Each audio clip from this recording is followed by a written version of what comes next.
अगर आपके पास इस अमाउंट से ज्यादा सोना है तो आपके घर इनकम टैक्स डिपार्टमेंट का छापा कभी भी पड़ सकता है। भारत में सोना खरीदने की परंपरा बहुत पुरानी है। लोग सोना खरीद कर घर में रख लेते हैं। भारत में गोल्ड इन्वेस्टमेंट ही नहीं बल्कि परंपरा के तौर पर भी इसे देखा जाता है, इसलिए किसी भी शुभ मौके पर सोना खरीदने का रिवाज है।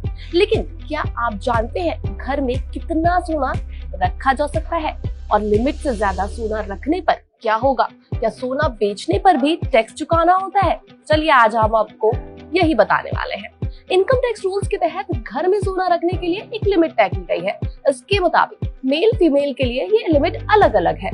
Central board of direct taxes के रूल्स के अनुसार आप घर में एक सर्टेन अमाउंट ही गोल्ड रख सकते हैं।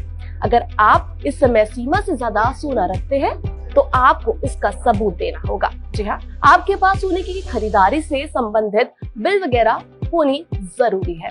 इनकम टैक्स डिपार्टमेंट के मुताबिक मैरिड वुमेन्स अपने पास 500 ग्राम सोना रख सकती हैं, जबकि अनमैरिड वुमेन्स के लिए ये लिमिट 250 ग्राम रखी गई है। वहीं आदमियों को सिर्फ 100 ग्राम सोना रखने की इजाजत है।